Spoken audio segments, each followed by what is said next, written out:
পানিসাগরে vote হচ্ছে শান্তিপূর্ণভাবে। দুপুর পর্যন্ত কোথাও কোনো অশান্তির খবর নেই। আগে সম্পর্ক, তারপরে রাজনীতি। পানিসাগর এলাকায় এমন বহু পঞ্চায়েত এলাকায় আজ ভিন্ন ছবি দেখা গেছে। বৃহস্পতিবার সকাল থেকেই পানিসাগর ও যুবরাজনগর বিধানসভা এলাকায় নির্বিঘ্নে শান্তিপূর্ণভাবেই ভোট পর্ব চলছে।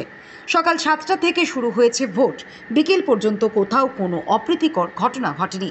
সকল বয়সের ভোটাররাই ত্রিস্তর পঞ্চায়েত নির্বাচনে স্বতঃস্ফূর্ততার সঙ্গে ভোটদানে অংশ নিয়েছেন।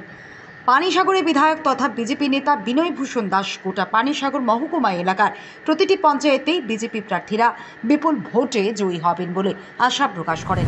মোটামুটি আমি ভিজিট করছি, শান্তিপূর্ণ সহাবস্থান সবার আছে, কোনো সমস্যা কোনোখানে নাই এবং হওয়ার সম্ভাবনাও নাই। আর ভোট তো মানুষ তো উন্নয়ন দেখে ভোট দেবে। ভারতীয় জনতা পার্টি 5 বছর যে কাজ করছে এতে আমার বিশ্বাস যে ভারতীয় জনতা পার্টি বিপুল ভোটে জয়লাভ করবে প্রত্যেকটি সিটেই, প্রত্যেক কেন্দ্রের জেলা পরিষদ, পঞ্চায়েত সমিতি এবং গ্রাম পঞ্চায়েতে সবটি সিটেই জয়লাভ করবে, এটা বিশ্বাস। এবং এখন পর্যন্ত 60 to 70% ভোট হয়ে গেছে, প্রায় এভারেজ সব সেন্টারেই হয়ে গেছে। আর জিতবে এটা কোনো সন্দেহ নাই এবং কোনো শান্তিপূর্ণভাবে হচ্ছে, শান্তিপূর্ণভাবে হইতেছে।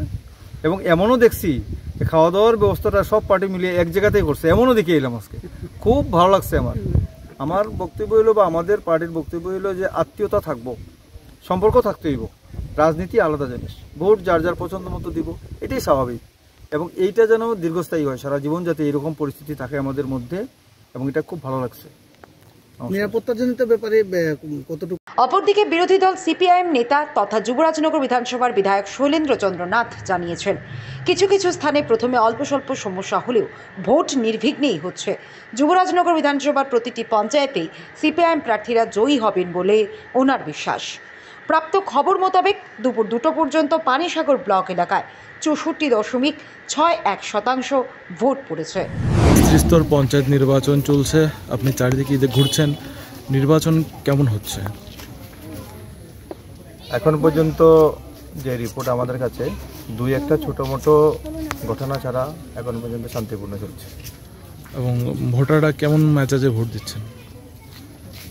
ভেতরে যেখানে কৃষিক্ষেত বেশি ওইখানে এখনও টার্ন আউটটা ওইভাবে হয় নাই, কারণ ওরা ক্ষেতের কাজ এবং বৃষ্টি হচ্ছে, সিজন শেষ হয়ে যাচ্ছে, সেই জন্য ওরা এখন ক্ষেতেই বেশিক্ষণ আরও কিছুক্ষণ কাজ করবে।